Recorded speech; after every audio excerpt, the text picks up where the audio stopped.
Woo!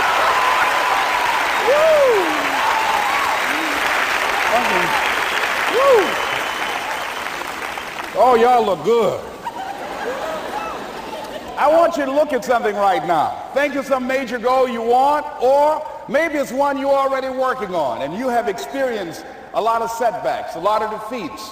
You've experienced a lot of disappointment. Maybe you've already given up. And maybe you just need a little fire, a little encouragement to get back in the game again. Here's what I want you to look at. There are winners, and there are losers, and there are people who have not discovered how to win. And all they need is some coaching. All they need is some help and assistance, just a little support. All they need is some insight or a different strategy, a plan of action to make some adjustments that will open up the key to a whole new future for them, that will give them access to the unlimited power that they have within themselves. That's all that they need. So what I want you to do is think about something you want for you, that's real for you, that's important for you, that will give your life some special meaning and power. And I don't even want you to say, I can do that. I don't want you to assume that. See, 5 years ago when I started out in this area, I would not have been able to make the mental leap that I would be up to where I am right now. I don't want you to begin to just psych yourself out. No. I want you to be able to say something to yourself that will enable you to maintain a level of integrity with yourself.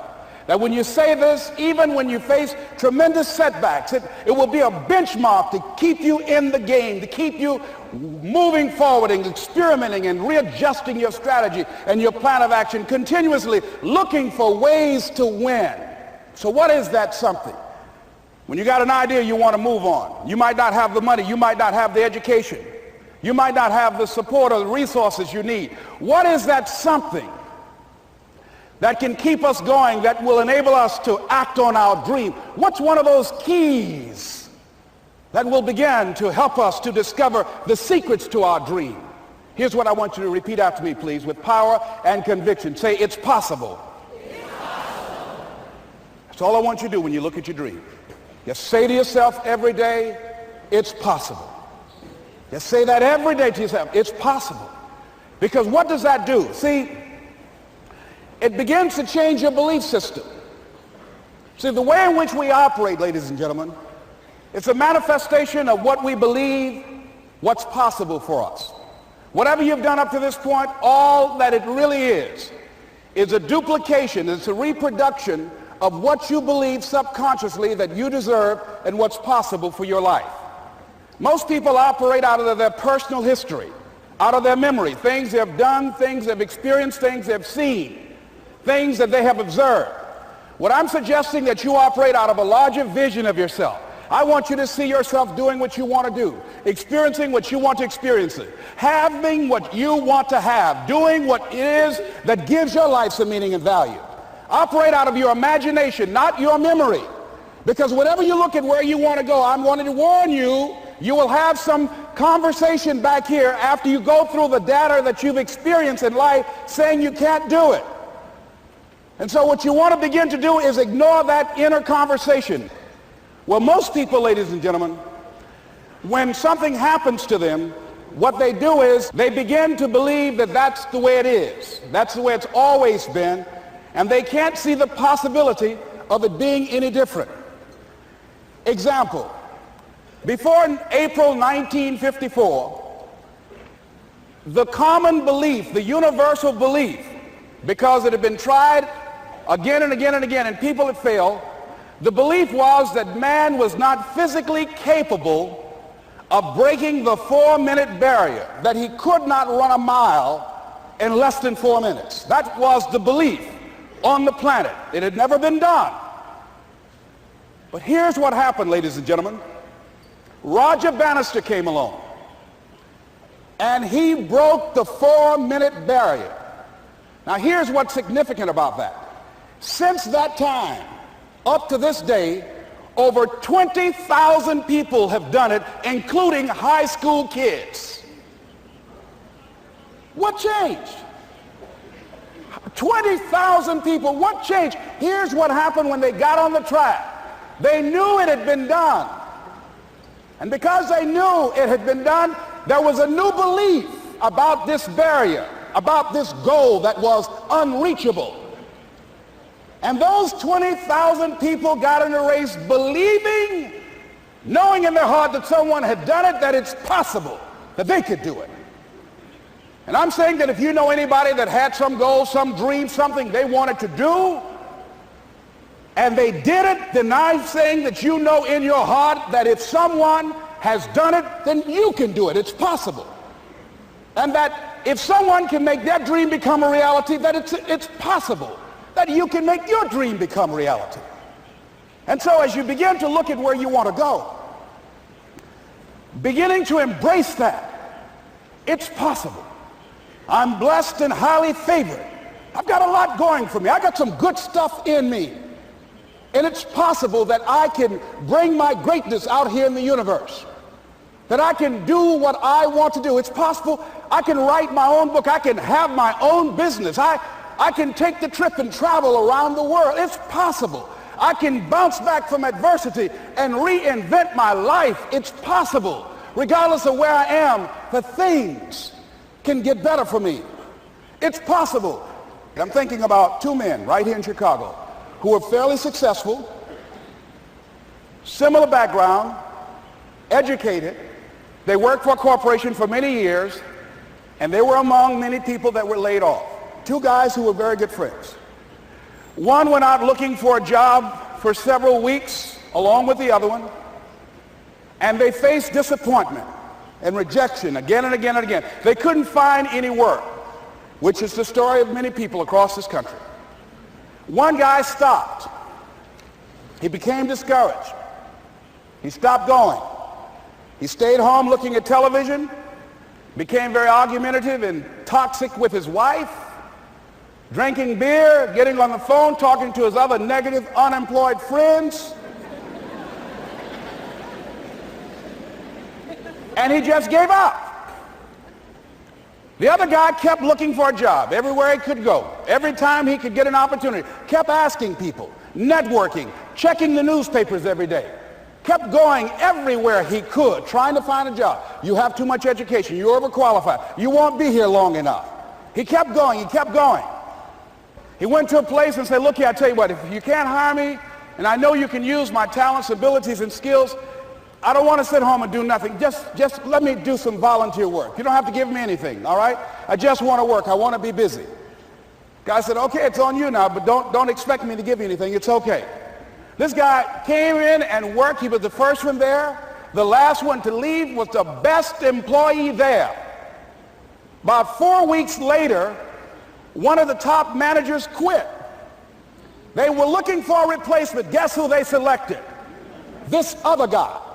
This guy who was volunteering his time. He got the job. What was the difference between the two men? Eyesight and mindsight. Eyesight is judging on what you see. Judging according to appearances. But mindsight is how you interpret what you see. One guy said, it's not possible. It's over. I'm finished.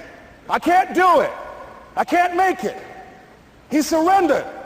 I've faced rejection again and again. I'm not going anymore. There are no jobs out there. But this other guy, he felt that in spite of the no's and rejections, in spite of how bad the economy is, in spite of what the newspapers are saying, that it's possible that somebody somewhere will give me a job.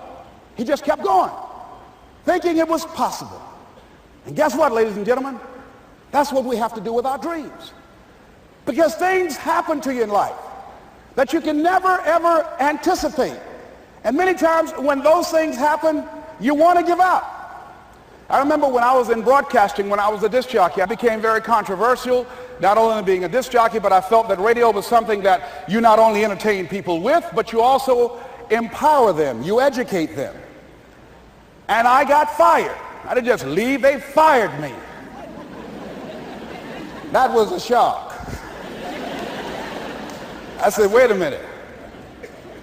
They took my microphone. I thought that was who I was. No, ladies and gentlemen, it wasn't. I had to do something else. And I didn't know what else I could do. See, here's what I'm looking at. What are the uses for your life right now that you haven't even reached for yet? See, I believe that when you don't have enough encouragement to act on your dreams or ideas, or you're not enlightened enough, that life will act on you. See, life had moved on me and said, Les Brown, you have outgrown this. It's time for you to do something else. Well, I wasn't enlightened enough. I organized some disc jockeys and got my job back. So they had to fire me again. I got fired twice. Here's what I did. I had to think of something else. And so a guy suggested to me, he said, Les, why don't you run for office? I said, man, I've never run for office. I've never known anything about how to operate in the political arena. I've heard encourage people to register to vote and get out to vote, but I don't know anything about politics. He said, well, neither do the people who run for office all the time.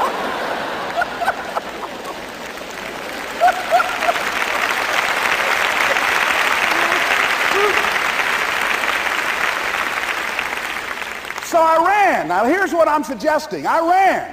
You got to do what you can where you are with what you have. I didn't have any money. I didn't know anything about the political process. I didn't even have any support. But here's what the guy told me. It's possible you could win. That's all I had. I was running against an endorsed candidate. He was an incumbent. He had the newspaper support, all of the leadership in the community, and I was challenging this guy. So I had a saying when I was on radio, stand up for what you believe in because you can fall for anything. And I would go door to door. I have my kids on one side of the street. I would be on the other, and I'd knock on doors. Hello, my name is Les Brown. Tell everybody I'm still standing. They get on the phone. Child, Les Brown was to my house today. You know the boy on the radio with the big mouth? Yeah, they found him, honey. Say he's still standing.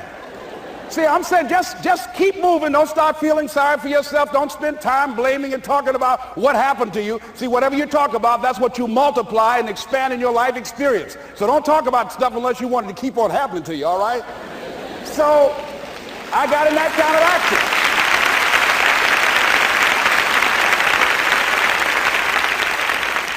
action. As I continue to do that, had my children with me, were going door to door, didn't have enough money. Eventually, we got close to the election and something happened that really surprised me. Guys who I thought were going to either support me or stay out of it, various powerful community leaders, they became involved in it and they endorsed my opponent. I felt devastated. Now that's going to happen to you when you're working on your dream. Things are going to happen that's going to catch you on the blind side. That was shocking to me. They didn't have to do that. All they had to do was just stay out of it.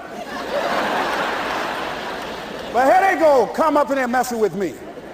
Now that's going to happen. There's some people who believe it's their personal business to stop you from living your dream, all right?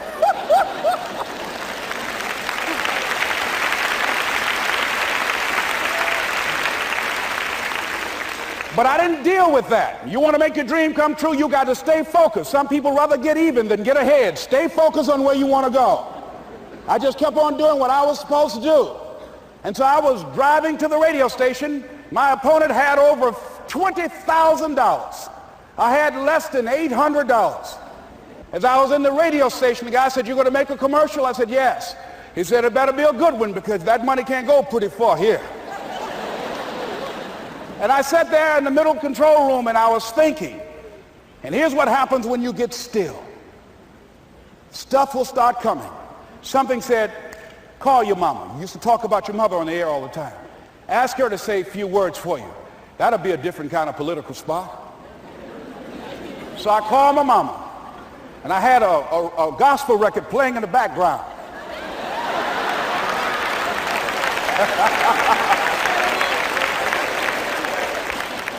And then I had my mother say, "Hello, this is Mrs. Mamie Brown. When I raised my sons, I raised them to be good children.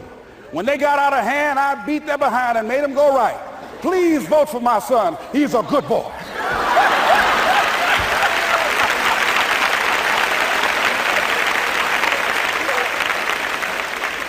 Usually in the state representative race, maybe 3,000 or 4,000 people will come out to vote in a primary.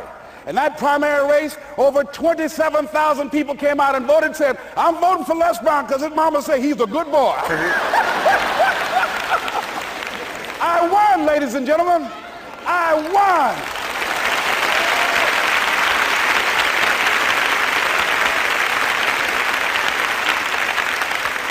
So you've got to be willing to stay focused, to be creative, to be relentless, because things are going to happen to you when you're working on your dream, when you get on track. I remember when I first got involved in speaking, one of the main things that speakers like to do is speak to a certain association that they have over 10,000 of their sales reps that come to this convention. And I was relentless. I kept saying, it's possible. It's possible. See, what I want to let you know and set you up for, because you say it's possible, don't mean that you're not going to have any problems. That Murphy's Law ain't going to come and slap you side the head. Oh, Murphy going to come visit you.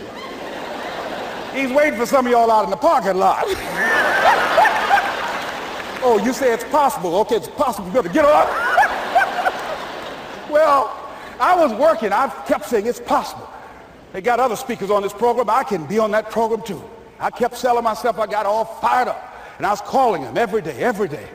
And the lady finally said, Mr. Brown, I tell you what, we want you to come in and talk to our sales executives. You got the kind of fire and guts that they want, that will motivate them. And let me tell you something else. We want you to bring your motivational tapes. You're going to need at least $50,000 worth of tapes. I said, is that right? Yes, because they want to keep that drive alive. I said, all right. I called the guy to duplicate my tapes. I said, Don, how you doing? This is Les. Let me tell you, I got a major speaking engagement. I said, man, it's a speaker's dream. I need over $50,000 worth of product. He said, Les, you don't have that kind of credit. I said, I know, but Don, I can sell that. Just right after speaking engagement, I'll give you your money in 4 days. He said, are you sure, Les? I said, yes, man, I got a major speaking engagement, and they told me to do it. He said, man, that's a big order. Let me talk with the lady with you. I said, hold on just a minute, man. Call the lady back. Hello, Evelyn, how you doing? This is Les Brown. I got Don on the phone. What did you say? Do I have the speaking engagement? Yes, you do. And what else you suggest? Les, our people, they buy a lot of tapes. Your tapes are very popular among them. I'm saying bring at least $50,000 worth of tapes, Les. You'll sell everything you got and more. I said, did you hear that, Don? He said, yes. I said, now, if anybody else has to make a decision, are you the final person? She said, I'm the final person. I will send you the contract. I want you. I said, did you hear that, Don? He said, yes. I said, oh, ye of little faith. I said, duplicate the tapes, man. Hung the phone up. Well, he duplicated the tapes. 1 week came by. I'm checking the mail every day. No contract. I said, come on, Murphy, don't start nothing, man. Come on. Come on, man, give me a break. Come on, you know, this ain't fair. Come on, man. Give your boy a break. Come on. I talked to myself, you know. I didn't want to call him right now. 2 weeks passed by. Murphy said, don't you think you ought to call him? I said, okay. I called. I said, hello, this is Les Brown calling. How you doing, Les? I said, fine. I said, Evelyn hasn't sent my contract out yet. Any additional information you need? So, Les, you haven't heard? I said, no. I said, Evelyn died. I said, she died? I said, did she say anything about me?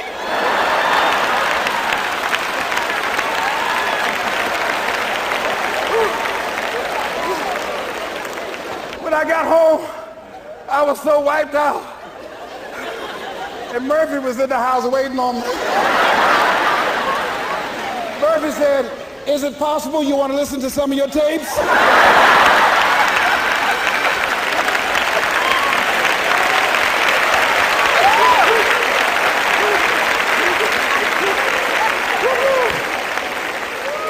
But ladies and gentlemen, here's what I had to do. I had to begin to focus on what was the solution. That this was not the only place that I'll be able to sell those products. And as I began to challenge myself and got some help and support and some other input, I eventually did. It took longer, but it was challenging.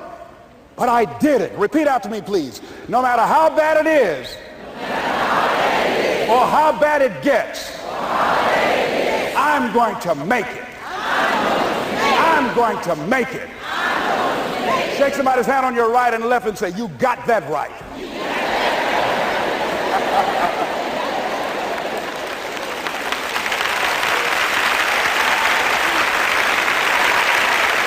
Repeat after me, please. It's possible. I can have my dream. I can get what I want. I must be creative and never give up.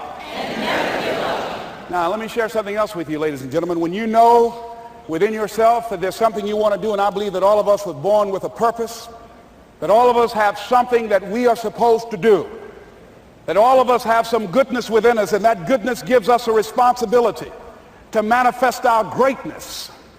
And when you know that, you can feel it in your guts, and you know that you're deliberately operating below your potential, you've gotten comfortable, you stop expanding, you stop stretching, you stop challenging yourself. Let me share something else with you.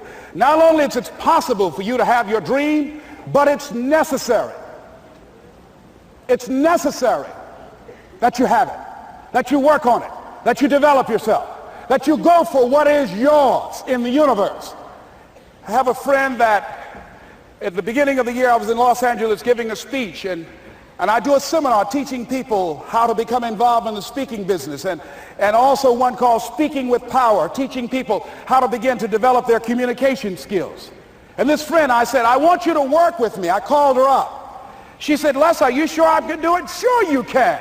You have a PhD in communications. I don't have that. If I can do it, sure you can do it. In fact, I'm going to give you the support that you need. Here's what I realize, ladies and gentlemen. We only have enough energy to take us to a certain level.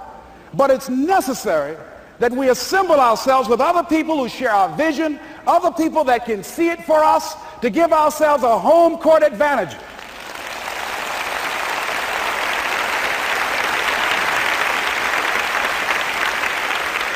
So it's necessary that you seek out other people who think like you, who are growing, who have decided that they are not satisfied with where they are. See, I don't believe that necessity is the mother of invention. No, necessity, in my opinion, is not the mother of invention. Refusing to accept things the way that they are is the mother of invention.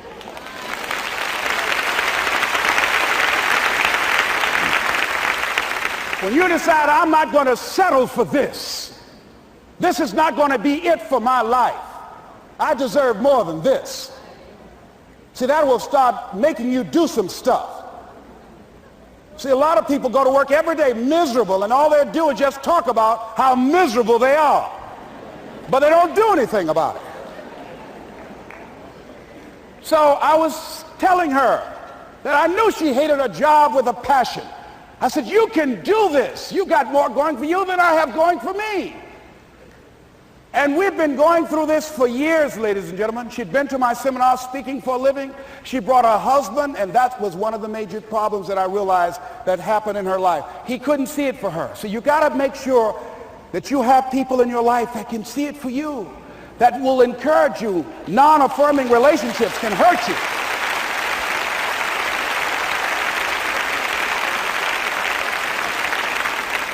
And I talked to him. I said, I don't have anything to do with your marriage. I said, you and I are good friends, and she and I are good friends. And I'm not taking sides. I said, but if you can't see it for her, don't tell her that. Just give her some support. What if you're wrong?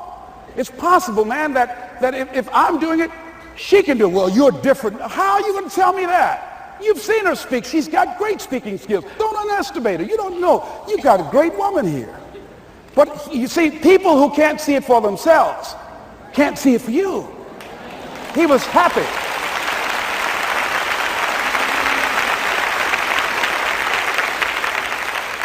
So I said, will you do it with me? I said, I'm going to give you the support you need. You can't do it by yourself.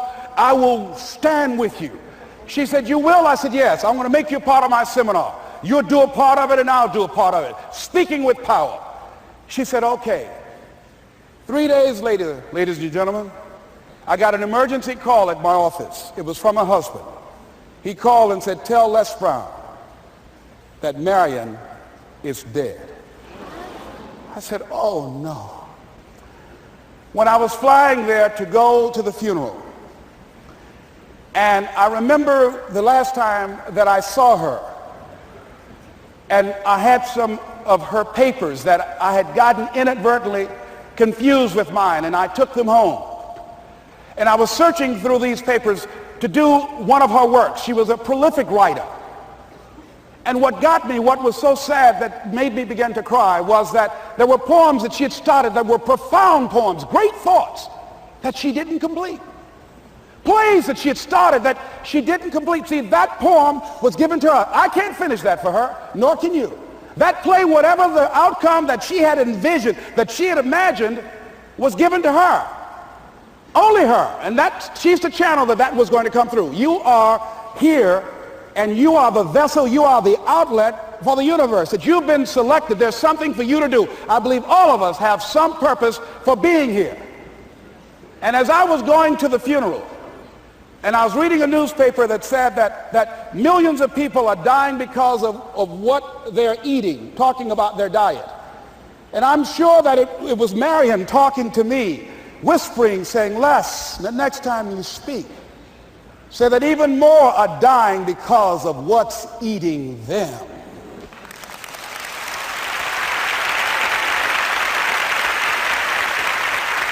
When the challenges of life come your way, you've got to find ways to increase your sense of self-appreciation, because if you don't, you're bombarded with negative stuff every day that beats you down, and you will find yourself unconsciously engaged in self-destructive behavior. If you don't program yourself, life will program you.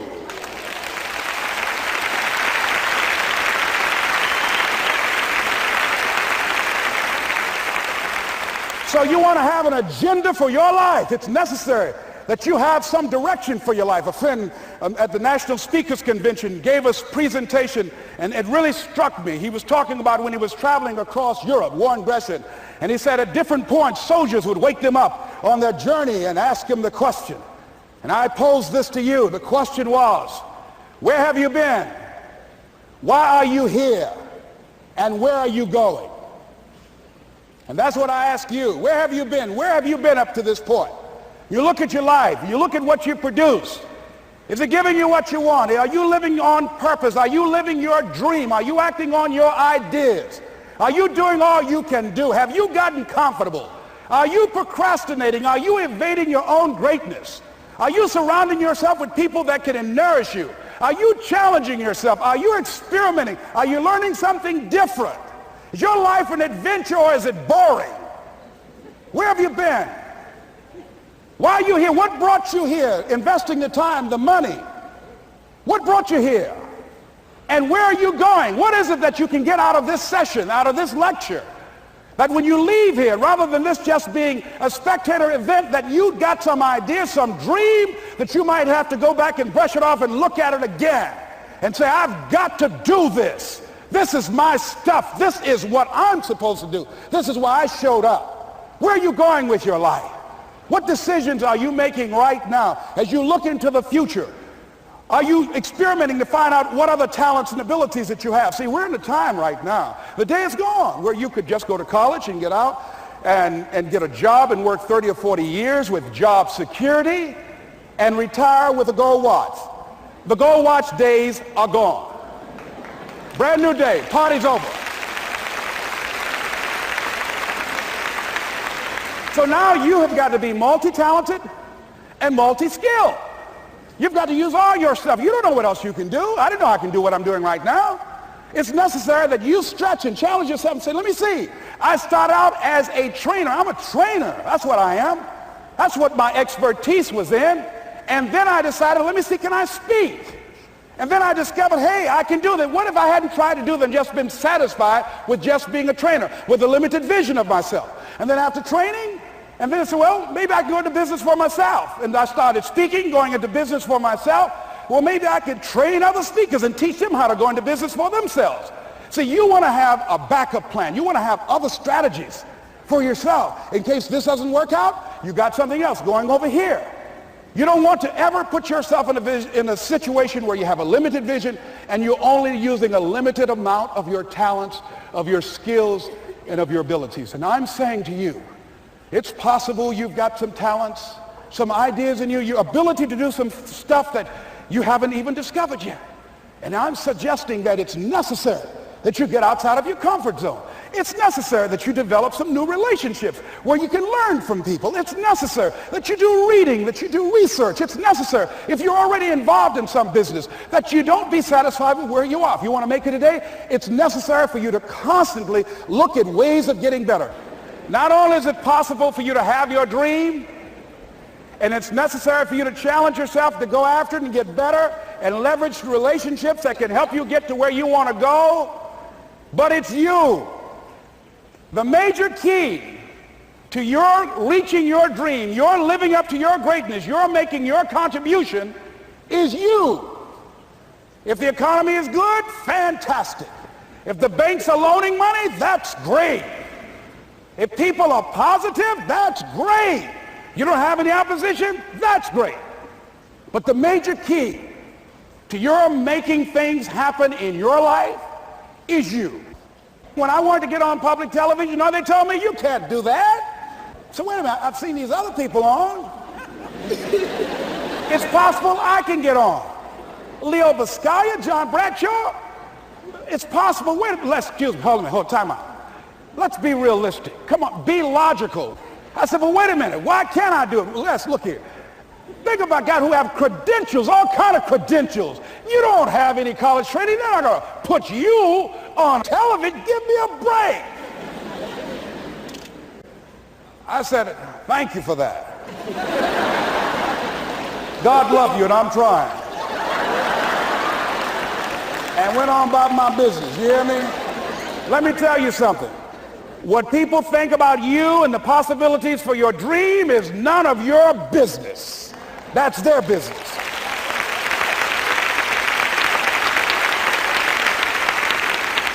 They have no imagination, ladies and gentlemen. They're living out of the past, out of their memory. Their attitude is it can't be done because they haven't seen it. They're judging according to appearances. The people that are going to make it in the future, the people that are making it today, let me share something with you. History is being read, but it's also being written by people with imagination.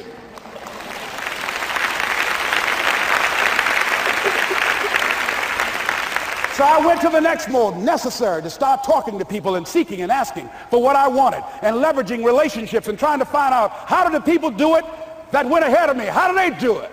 And then what is it I need to do? How is it I need to train myself, to develop myself? What's the resources that will be required in order to make it happen? And as I start seeking out and asking questions, I started running into people who said, I know someone who can help you do that. And they helped me get connected with those people. Remember, we have so much energy that can take us so far. It's necessary that you hook up with some other energy that can take you to the next level. I hooked up with them. They said, let's go. I said, away we go.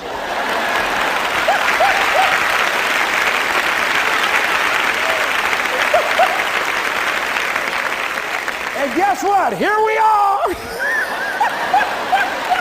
I love it. You want your stuff? It's necessary you take responsibility for it, that you make it happen, that you don't give up, that you don't take any objection or disappointment or defeats personally, that you keep on keeping on, that you don't decide that I can't make it because you can't see the light at the end of the tunnel, that you realize that's a part of the program. And here's something you've got to resolve. Say this to yourself every day. See, as long as you're breathing, you got a shot at your dream. That's the way I resolve. Say this, please. It's not over until I win. You got that right.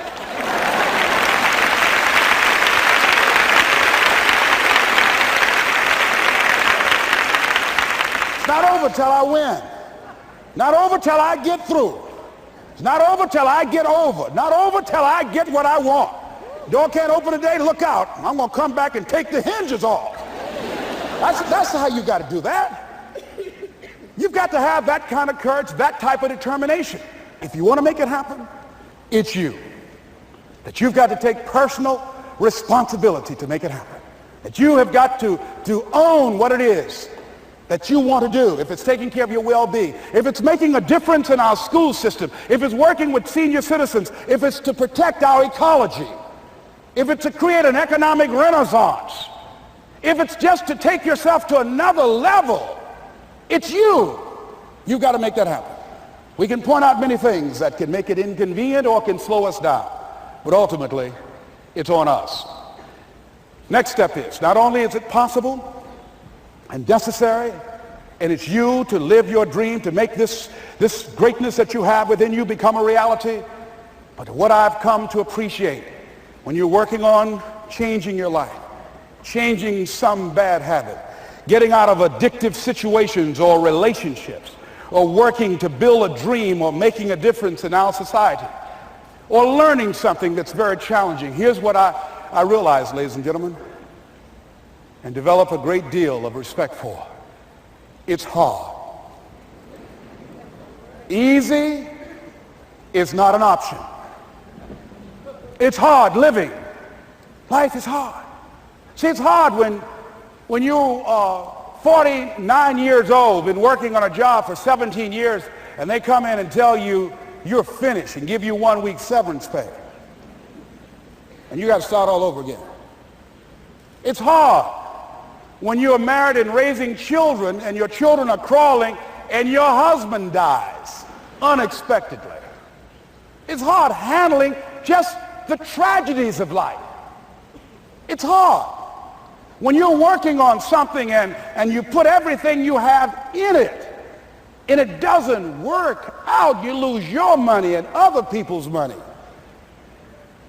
It's hard. It was rough when I lost my job. And I could not find a job. It was humiliating and embarrassing, borrowing money. And then I couldn't pay the money back when I told them I would. That's rough. How people look at you, how they respond to you.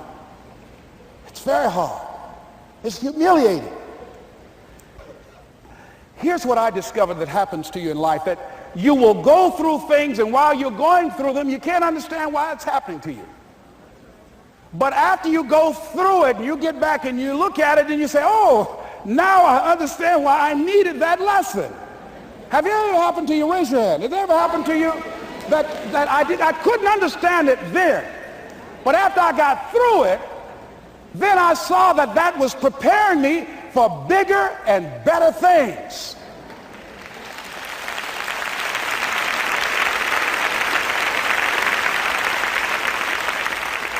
That as you go through the challenges of life and you look at it and embrace whatever comes to you, don't run from it.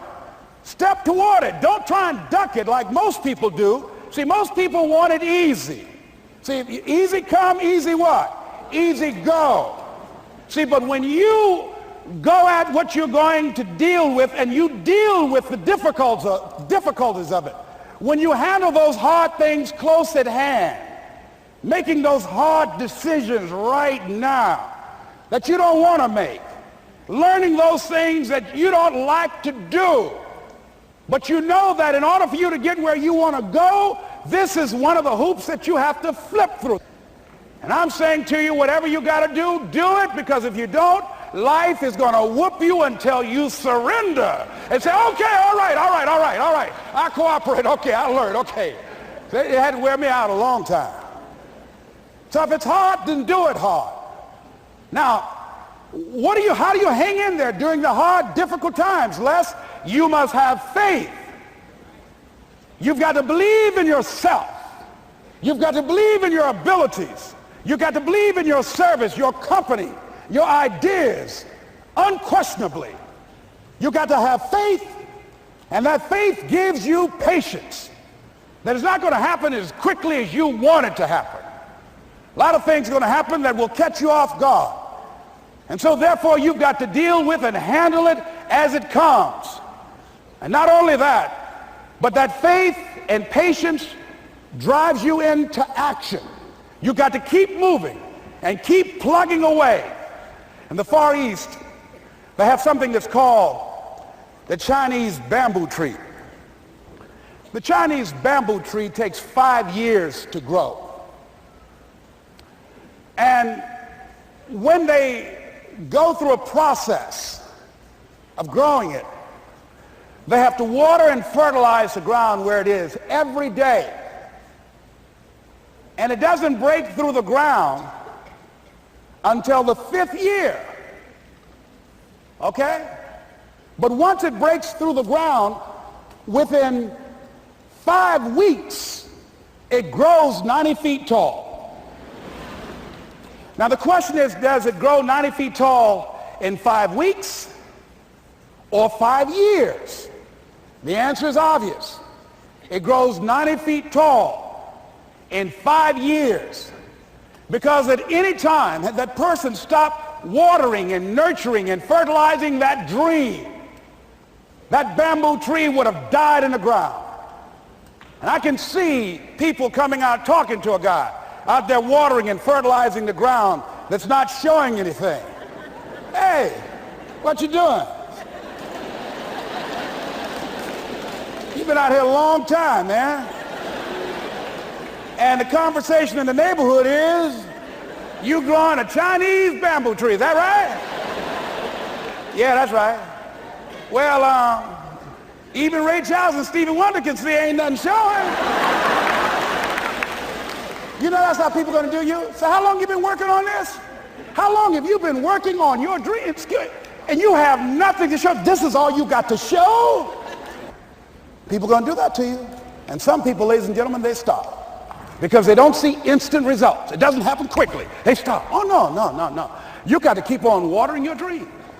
And when it began to happen, they stopped laughing. They said, look.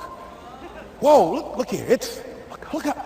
Hey, man, you know, I know you could do it. Look, you got a job here?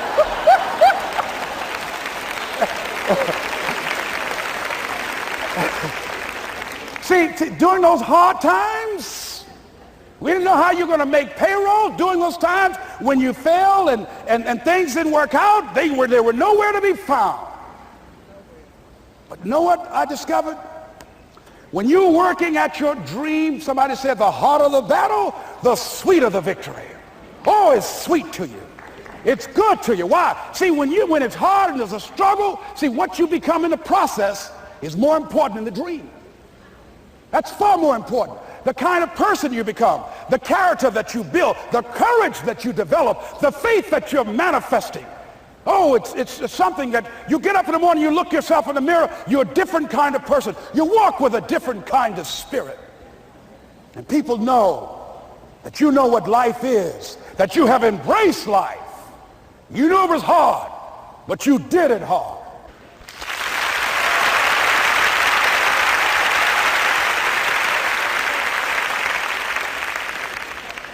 Now that takes us to the next level. If it's hard, why do people do it? You ask people who do things. Why do they go it? People who climb mountains just for the sake of it. Nobody paying them to do it. Just do it. Somebody said, I'm going to run around the world. He said, well, why would somebody want to do that? I'm going to swim the Atlantic Channel. Why? Why do people do that? I wondered, why would a Nelson Mandela give up 26 years of his life? Why do people do that? Here's what I discovered in high school. High school, I decided I wanted to go out for football. Never forget this. And I discovered why people do things. You know why, ladies and gentlemen? Even though it's hard, it's worth it. It's worth it. See, one day we had Coach Alkin Hepburn had this plaque down there and this wood on the floor, on the ground. He said, Brown, come over here. Had my suit on. I said, yes, sir. He said, I'm going to have old Larry Littles down there, old big Larry. Yes, sir. Big, fat, sorry Larry. Yes, sir. Brown, I want you to get down bull neck. Yes, sir. He said, I want you running Larry. I want you to put your helmet right in his pit, right up and hit his chest and knock him off that board. You hear me, Brown? You can do that. Yes, sir. Can you do that? Yes, sir. I said, hubba, hubba. I said, hubba, hubba. He said, Brown, I want you to knock him off. You're going to make the team. I know you can get him, all right? Look at him, how sorry he is. Knees knocking and everything. I said, yes, sir. Then he went down to Larry. Larry Littles, who played 12 years for the Miami Dolphins, all pro for 12 years. This is a bad, big dude. 250 pounds, strength, agile, and all muscle. He said, Larry, He said, man, you know Brown down there. He's down there talking about your mom and everything. He talked about how fat and sorry you are and how he's going to knock you off this board. Larry now spitting fire and growling and foaming at the mouth. And I'm looking at Larry saying, oh, hubba, hubba. He said, look at that fool down there growling. He told me he's going to scare you that you're going to leave. Are you going to leave? No, coach, I ain't going to leave. Go down there and knock him out the park. Boy, coach got back. He winked at me. Go get him, Brown. I went hard. I ran into Larry with my helmet. Larry said, boom. I don't know where I landed. When they woke me up, I said, can y'all take this helmet off me for a minute? I said, y'all got any more positions out here? They say, like where? I said, don't y'all need an announcer? They said, Brian, where you going? I was crying. They said, man, some girls over there. I said, I don't care, man, I'm hurt. So that fool almost killed me, man. He said, Brian, you quit, man? I said, yeah. I said, what? I said, it ain't worth it, man. No, it ain't worth it. Y'all go ahead. Y'all crazy. I'll be your announcer, man. I was calling the game. I was up there in the booth. Call good games, too, because the pain wasn't worth it to me. And I'm saying to you, you know why people do what they do? The people who go after their stuff, what makes it worth it? It's got to be your passion. You got to love it, ladies and gentlemen. You got to love it. It's got to be what you are supposed to do. You want to sing, and even though they want to invite you to Carnegie Hall, you're going to sing to anybody that listen to you, including singing to yourself. I used to talk to my plants when nobody else would listen to me. You got to write, even if no one published your book, write, because that was given to you to do. You do what it is you're supposed to. You're supposed to build something. You're supposed to create something. I don't know how to do it. Learn. Do whatever is required. Just go out there. It's possible you can get what you want. It's necessary. If you want it, you got to go into action. You got to be willing to experiment. You got to be willing to fail and to succeed. You got to be willing to form and to develop new relationships. It's you. It's on you. You got to make that happen. Nobody's going to bring it to you on a silver platter and say, here's your dream manifested. No, it's hard. Yes, it's hard. It's difficult. Yes, right. And it's worth it.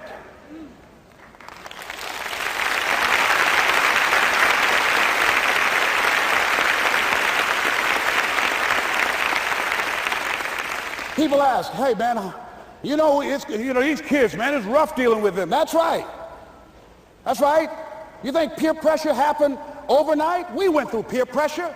I remember as a kid, some guys said, hey, Les, me and another fellow named Willie Lower, we were going home. Hey, man, we're going down to Gould's, man, and knock off a grocery store. I said, look here, I don't want no part of that. I'll see y'all later. Say, y'all chicken. I said, that's all right, you say whatever you want. Low star. I'm not chicken, man. Don't call me chicken. Then why don't you come? We didn't even ask you to come into place, man. All you do is just drive the car. That's all. I don't know how to drive that good. Well, we're trying to get Les to come. He's chicken. Hey, I'm not driving nothing, all right? Willie, don't care about what they say, man. Leave him alone. You want to go do it? You find somebody else to drive, or you drive yourself. Come on, Willie, man. Pull him. He stopped. I ain't chicken. All I got to do is drive? Yeah. I said, Willie, that sounds simple, man. Don't go, man. He went. And the next day we read the newspaper where when they robbed the store, when they came out running to a car, the merchant, the man who owned the store, came out just shooting wildly, and he hit the driver in the head. So peer pressure didn't just start in the 90s or the 80s. It's difficult and it's challenging for kids right now. And it's going to take some easy, simple methods to help bring them out of this madness, this insanity? No. Is it hard? Yes. Let's look at what we've been doing. What has worked? What has not worked? Let's look at where we want to go. What is it that we want to produce? What is it that we want to create for our young people? And as we think about that, start experimenting with different methods and techniques to create and to produce that. And begin to believe that it's possible through our commitment, through our vision, through our determination, our relentlessness. Because of our belief, it's possible that we can reduce the teenage homicide rate, the teenage pregnancy rate, the dropout rate, that it's possible, looking at what kind of world are they going to be in. As we look at the global economy, that as we begin to use our collective will and genius and resources, it's possible that we can create an educational system that not only will test their minds with information and facts and figures, but will teach them how to think and be creative, and what does it mean to be a human being and to value human life, and how do you make relationships work? How do you bounce back from adversity? It's possible that we can give them a curriculum that will give their lives a sense of purpose and direction and meaning, and teach them how to begin to know and operate on a higher level of being, where they become assets to our society rather than liabilities. What if we leave here with that kind of consciousness that it's possible, as opposed to saying we have to write this generation off, that it's possible that we were born for such a time as this and that, that maybe someone here has the idea or the method or some plan of action or an approach that can resolve many of the problems that we're facing with young people today. Whatever we have to do to save our children, it's worth it.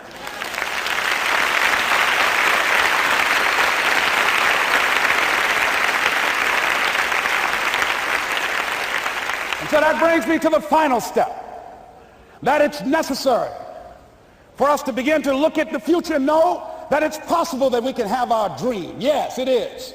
Other people have done it, then we can do it. We fail a lot of times. Well, a lot of other folks fail, and eventually they came back and they succeeded. So it's possible we can have what we want. And we know that we want to get it. It's necessary that we align ourselves with people that think like we do. It's necessary we get negative, do-nothing people out of our lives. It's necessary we never stop learning and growing and developing ourselves. It's necessary that we never give up. We know that it's you, it's me. It's being responsible for our stuff and deciding that we're going to keep on keeping on, that we're going to find a way to win or find a way to make it happen. And we know it's hard. It's not going to be a picnic. Yes, it's hard, and we will do it hard. And once we do it hard and we go through it, we realize it was worth it. And once you discover it was worth it, it is done. It's done.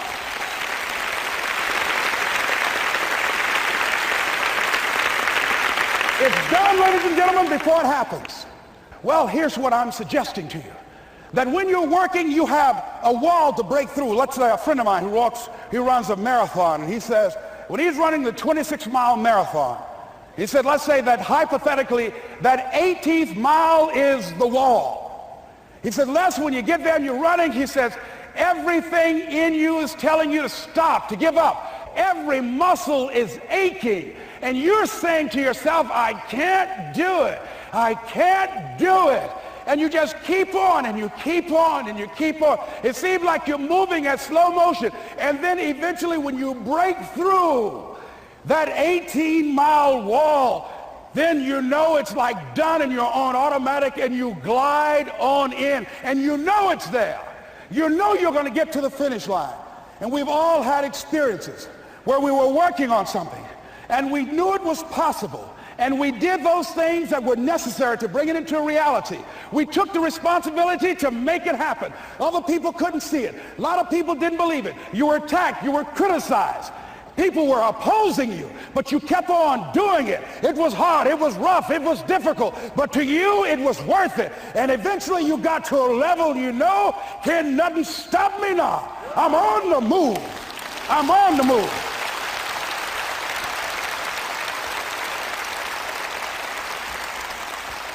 Finally, I'm thinking about a friend of mine who is no longer operating on this dimension. His name is Jack Boland. He had this vision of a church that would serve various types of needs for people, their supportive needs and helping them in recovery from drugs and alcohol and whatever addictions that they might be involved in. And he was known for bringing in different kinds of speakers. And over a year ago, he was diagnosed as having cancer, and he announced to his congregation that he's going to be taking chemotherapy, and that it was a possibility that the cancer would go in remission, and he was optimistic about that. And sure enough, it did for a year. And one of the things Jack always talked about is that he wanted to have his funeral while he lived. And so he invited a few friends, Wayne Dyer and myself and a few other speakers. He didn't tell us why we were there, but once we gathered there, the church, they told us in the room that Jack is going to announce to the congregation, he's bringing his doctor up. The doctor is going to say that we felt we could keep it in remission. It's out of remission, and he doesn't have much time left. And whatever words you want to say to Jack that you would say if he had made his transition, speak those words now. Well, we were shocked and we were somewhat stunned until Jack got there. They brought him in a wheelchair, and boy, was he courageous, and he had a strong smile, and they helped him up the steps, and he sat behind the podium. And each of us got up and we said a few things about Jack and the impact that he made on our lives. And he said, the doctor, after announcing that Jack didn't have long, he says, "Doctor," he said, "I accept what you say, but it's possible that does not have to be the case. But if it is, I will enjoy life to the very last breath I take, even the chemotherapy. I will enjoy that." And Jack did, ladies and gentlemen. And when they said that all of his vital organs were failing, they called his family and his close church staff to the hospital and said, "He's dying." And so they came and they all gathered in the room. And Jack at that time was unconscious. And he gained consciousness. And he looked at them and he said, with what strength he had, he said, "I want to thank you all for being here. You've been a great staff to me." He looked at his sons, his daughter. He said, "You've been a great family." He said, "Don't feel sorry for me." He said, I'm ready to go. I'm looking forward to the next adventure." And he sat there for a little while, laid there, and he closed his eyes, and he lost consciousness. About an hour and a half later, he opened his eyes, and he looked at them. He said, "This is embarrassing. I'm not dead yet." They were laughing through their tears. They said, "Jack, you are a character." He said, "Hey, I hate giving up this kind of control." So they predicted that Jack would die at the end of February. And then on the 2nd, they said, he won't see the light of day. He will be dead by morning. Ladies and gentlemen, Jack died on March 4th. And we believe that even in his dying, Jack sent his congregation a message that I want to give to you with his permission. March 4th is the day he died, and we believe Jack was saying, "March 4th."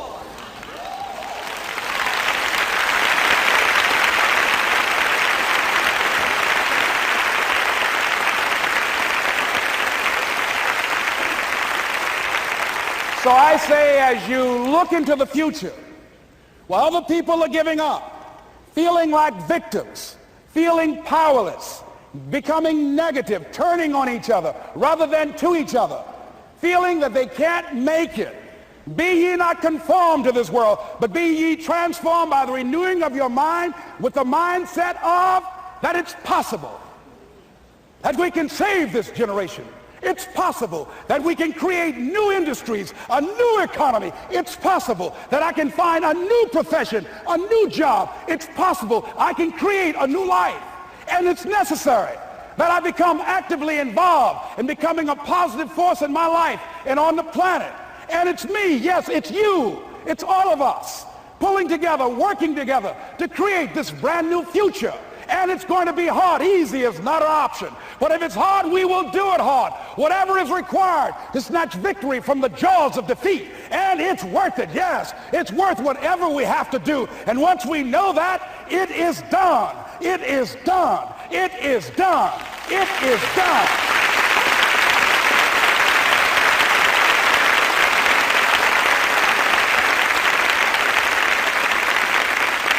So I say to you, whatever your dreams are, whatever you want to do, in the spirit of Jack, March 4th. This is Mrs. Mamie Brown's baby boy, Leslie Calvin Brown, saying, "It's been a plum-pleasing pleasure as well as a privilege." Thank y'all here. Thank you. Thank you. Thank you. Thank you. Thank you very much. You're very kind. Thank you. Thank you very much. You're very kind. Thank you.